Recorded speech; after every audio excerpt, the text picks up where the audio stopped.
I knew that you would find me here again. Of course I recognize you. Even with the falling snow and the howling wind, I picked up your scent the moment you stepped up onto the porch outside. It's been a while, hasn't it? Hello again, human. Oh yes, I smelt you right away. No, that's not to say that you smell bad or anything. I remember the scent of almost every human I meet, since it so rarely happens, especially the ones that are special to me. And how did I know that you would return here after all this time on the exact same day? My instincts told me so.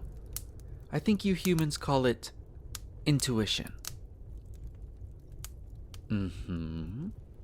A few months ago, I got this itch, this nagging feeling in the back of my mind, and at night, every time I closed my eyes, I would see you, wreathed in snow and starlight. So, I knew that I had to return, that I needed to be here. I did not know the exact path back as I had traveled very far this year since last I saw you, but I knew that my instincts would guide me, and guide me they did. Yep. Now come, shed your pack and snow-laden coat and sit by the fire with me. It's nice and warm. Yes, the snow is coming down quite hard outside, isn't it? I was starting to fear that I would have had to go out looking for you. Do not give me that face. I may be a kitsune, but I am not all-knowing. You very well could have fallen unconscious in the snow again, and we could have had to have a repeat of last year. But I'm glad that you didn't. There you go. Now come.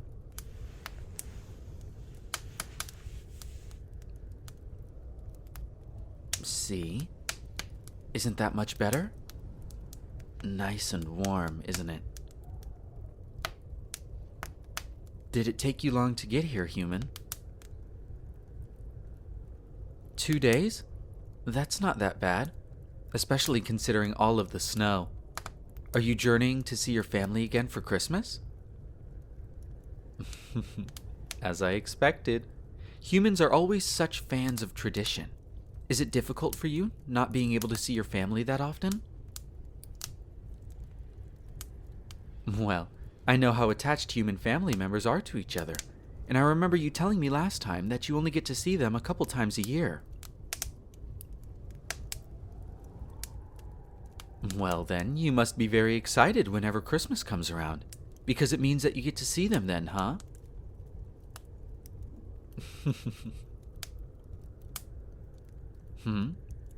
There is something else you were excited for this year? What is it? You were excited to spend Christmas Eve with me? Oh, you're too sweet, human. I was also excited to spend the eve of Christmas with you too. How long did it take me to get here? Well, about 3 months, I think. Well, maybe 3.5. I'm not very good with time. Why are you so surprised, human? I told you that I had traveled pretty far from these woods this year. Plus, I am not the fastest traveler either, so...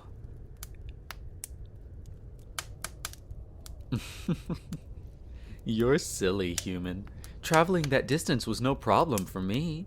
Most of what I do is traveling. I'm used to being on my feet, so please think nothing of it.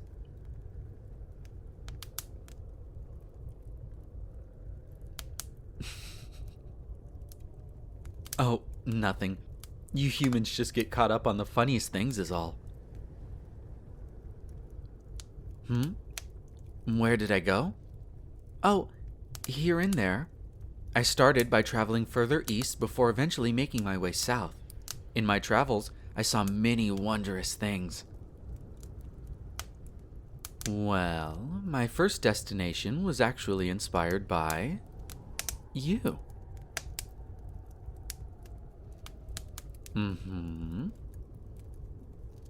Oh, that's no fun.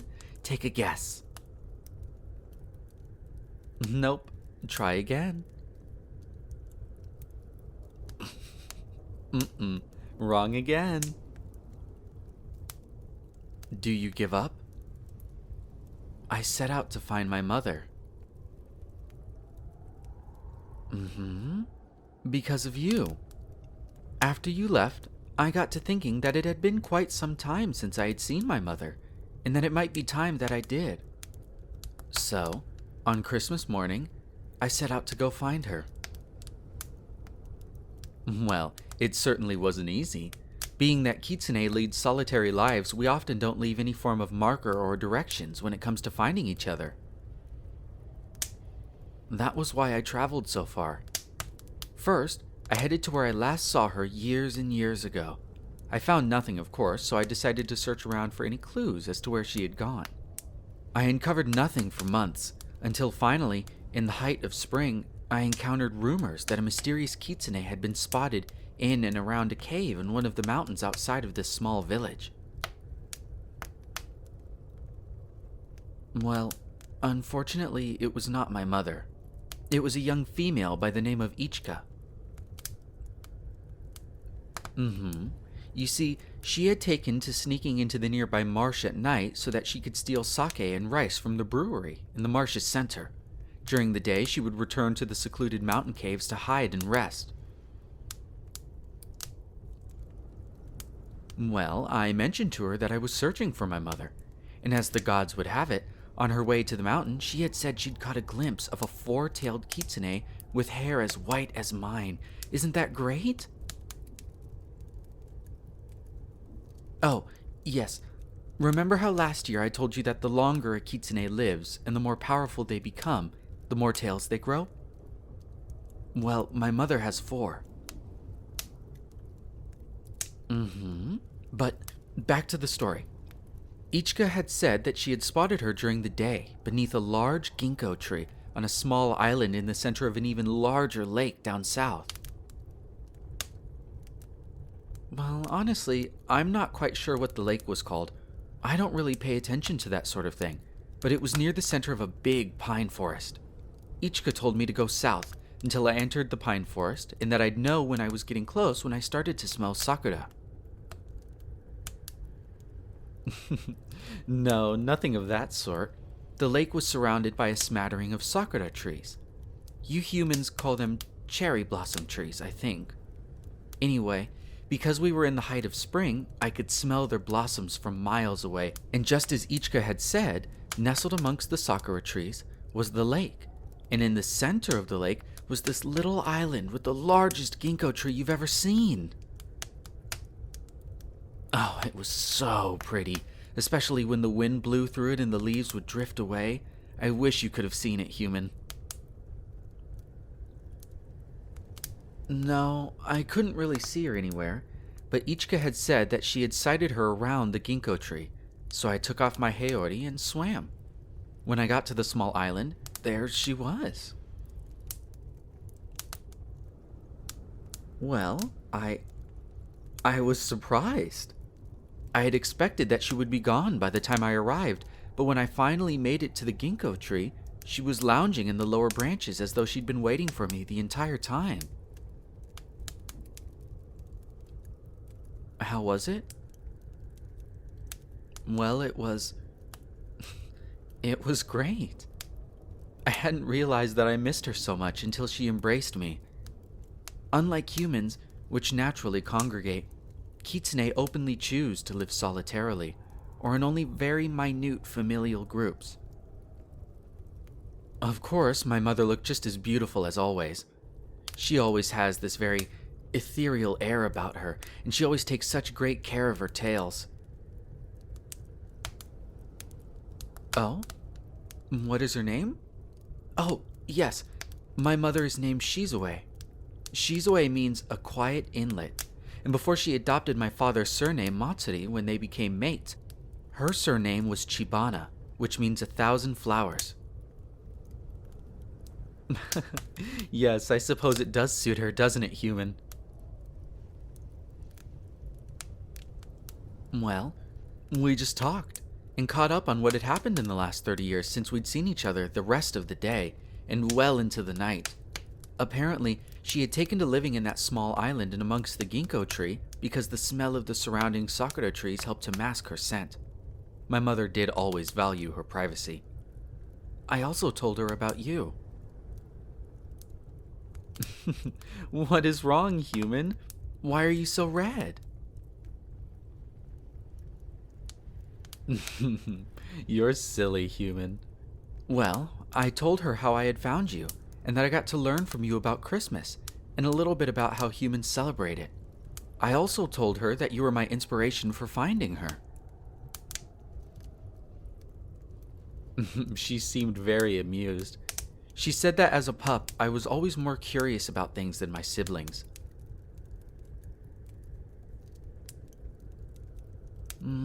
We spent about 2 weeks together.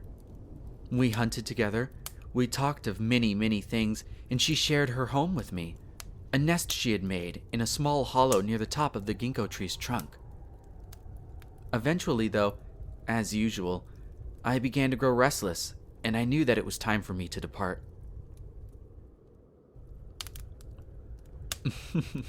There is no need to be sad, human. This is the way for wild kitsune like myself. Before I left, though, my mother prepared me a bundle of food to take with me. She also gifted me this new hayori to remember her by. Apparently, she began sewing it the moment she sensed I was coming. That is why there are ginkgo leaves on it. See, isn't it pretty? Thank you, human. It is one of my most precious things. I've never understood why humans place so much value on clothing when all that matters is that it protects and covers you, but I think I am beginning to understand. Not long after that did I begin to feel the tug of my instincts drawing me back to this cabin. I did. It was a very nice journey. And oh, the wondrous things and people I encountered on my way home, human.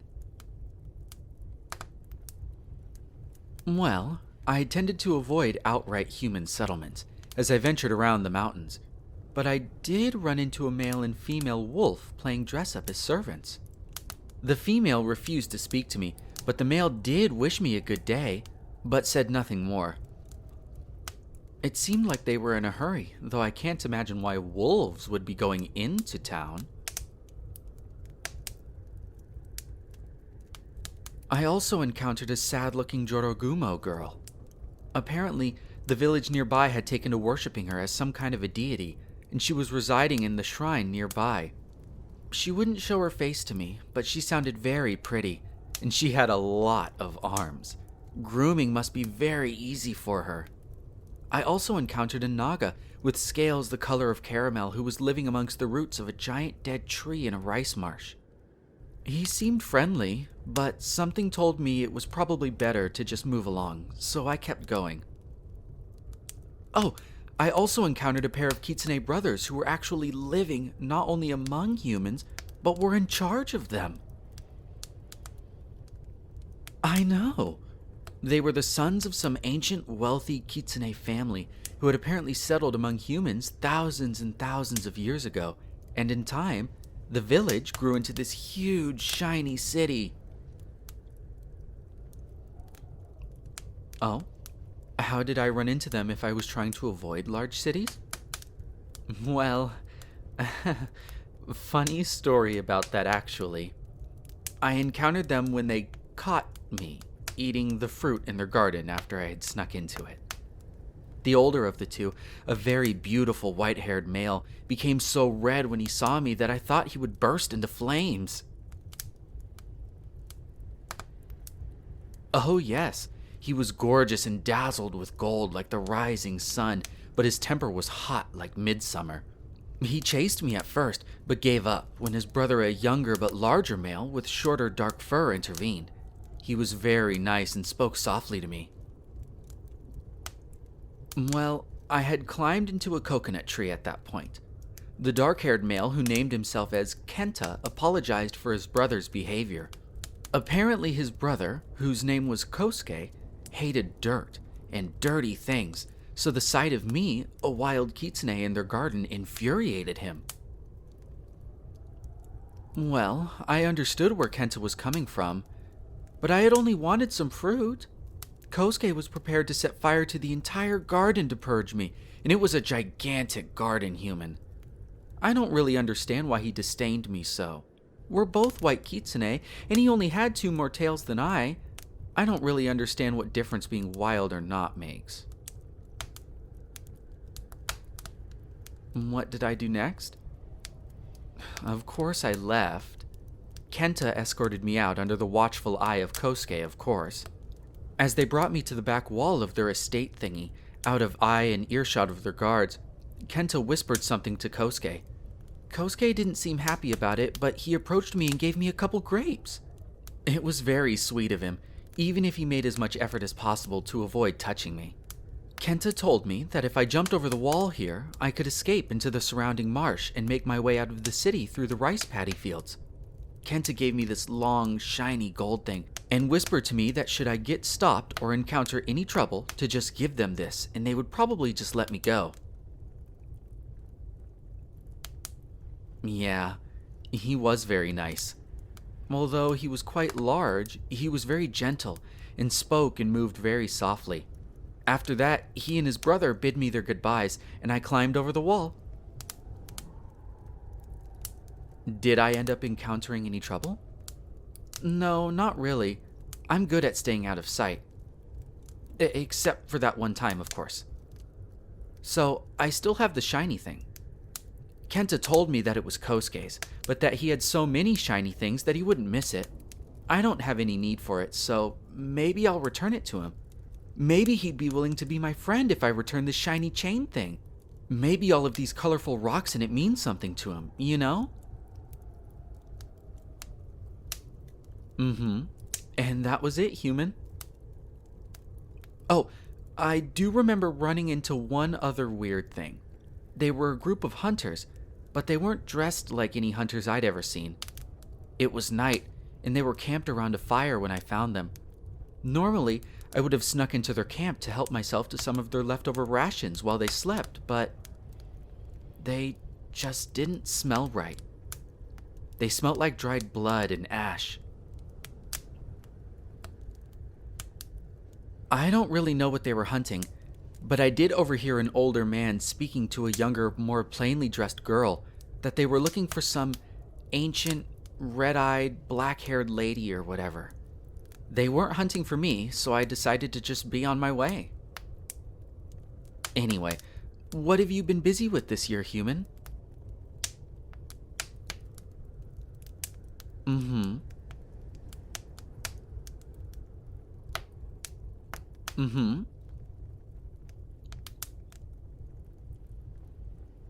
Oh, wow. Really? That's very exciting. How did that happen?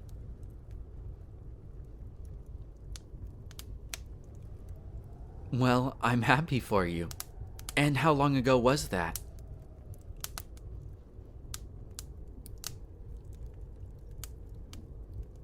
Oh no.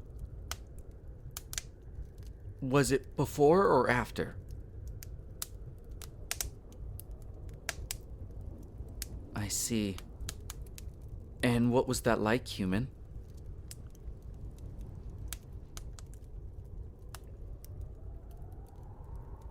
Oh, wow. That must have been difficult. How does something like that even happen? Are you okay? I've never even experienced something like that before.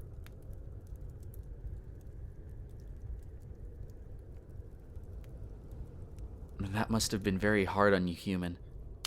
But look at you. You're happy, you're healthy, you're here. And in my honest opinion, I think difficult situations have a tendency to strengthen us in a way. They teach us valuable lessons for life, you know?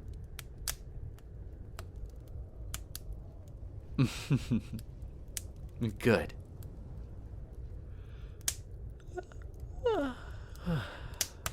Well, it is getting pretty late, and the storm sounds pretty bad. Did you want to settle down and sleep? Oh? You have something for me? What do you have, human? A present? But why?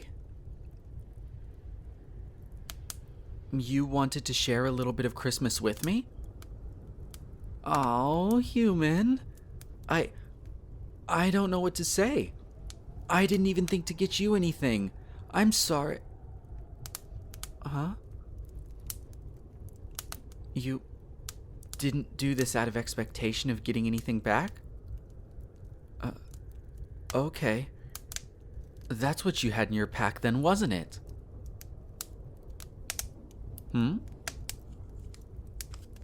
What is this?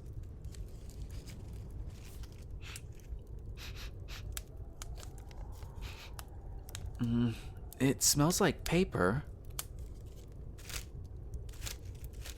Oh, I like this. Thank you, human. It's very shiny, and... Oh. This isn't the present. Then what is it?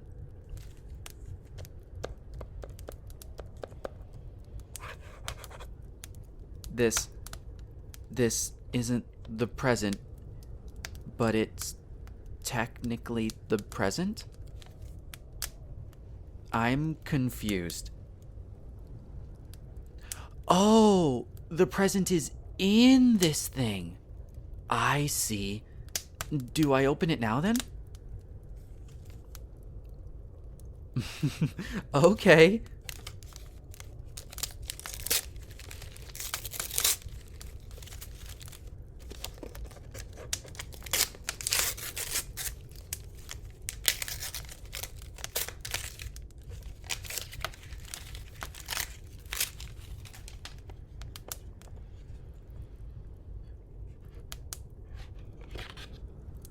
Oh, it's so pretty, human. What is it? A comb? It looks sharp. Is it like a weapon of some kind? It looks like I could claw very effectively with it. Ooh, I could probably dig really well with it too. Oh, it's for grooming. Oh, it feels so nice, human. So much better than using my claws and my tongue. I really, really like this, human. Thank you. I love all of these pretty engraved designs on the top of it, too. I think I'll hide it inside of my Hayori for safekeeping. Is it all right if I keep this shiny, curly thing, too, that was on top of the box? It is very fun to hold and play with. Thank you, human.